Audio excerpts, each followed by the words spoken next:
What's going on, guys? Back with another video today.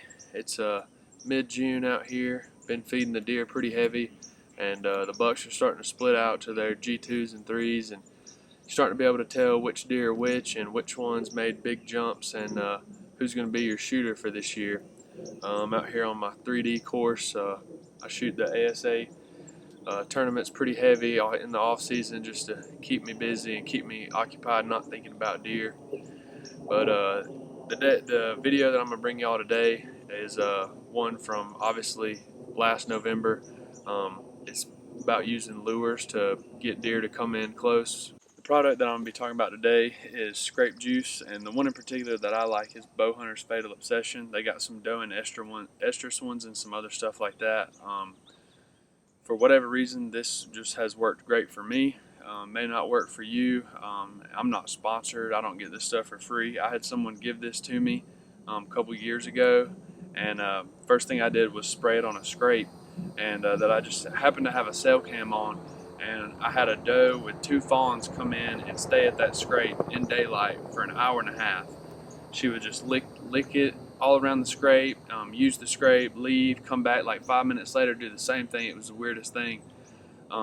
So from that point on, I kept it in the back of my mind that, for whatever reason, they seem to like it and they feel comfortable with it, at the very least.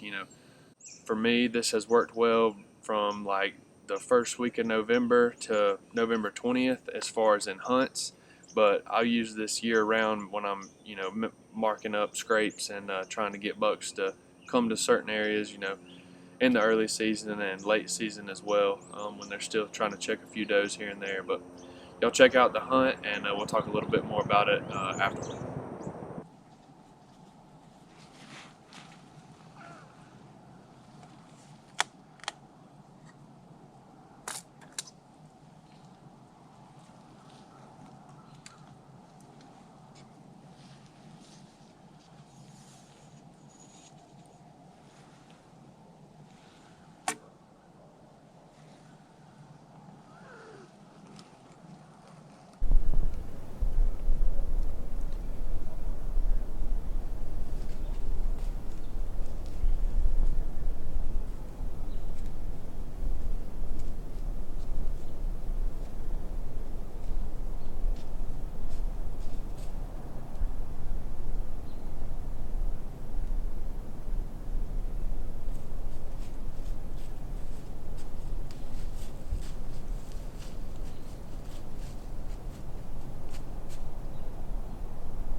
All right, so that was the hunt. Pretty cool hunt there. That was definitely like the closest I've ever had a deer to me, much less a fairly decent buck that also didn't really know I was there. He knew something was there, but he didn't know what to think about it. But little backstory on that little setup there.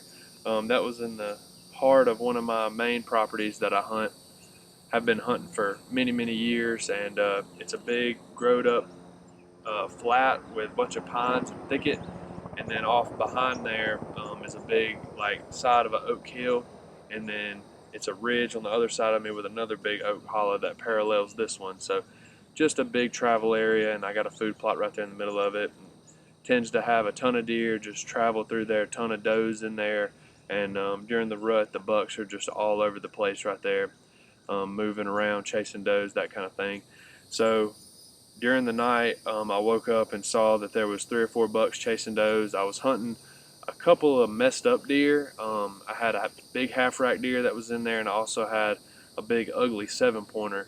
Both of them were 3 to 4 years old. They were pretty mature deer. I had history with them the past 3 years, so they were deer I wanted to take, even though they weren't high scoring deer.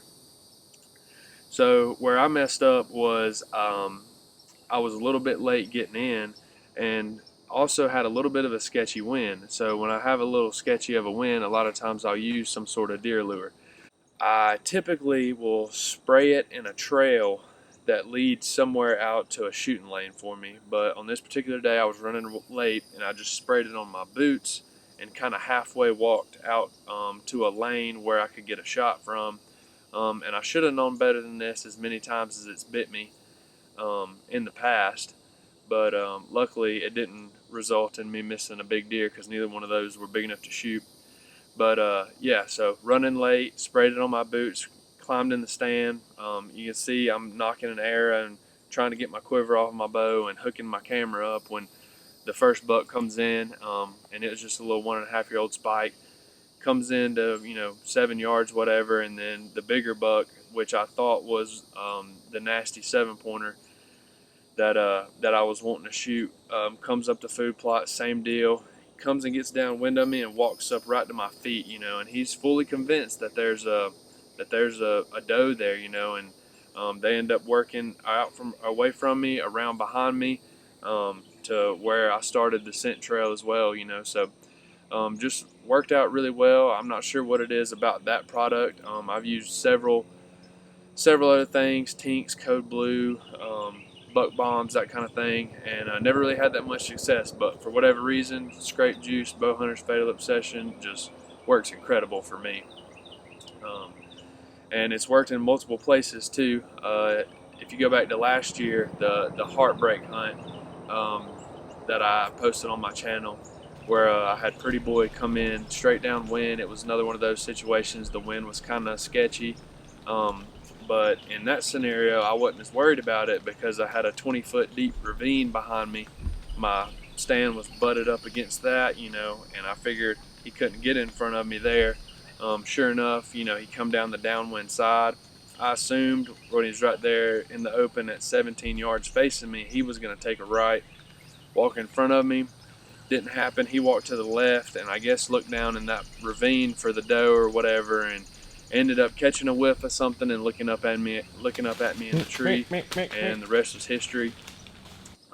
Then a few weeks later after that, my dad was hunting on a different one of our farms here in Georgia, and he went up and sprayed some in a scrape about 60 yards from him, and goes back and gets in the stand and hears a buck roar down in the woods, and about 5-10 minutes later, the split brow 8, which was about the most mature deer I had on the property there, consistently anyway, comes out, and he takes him down with a 30-06.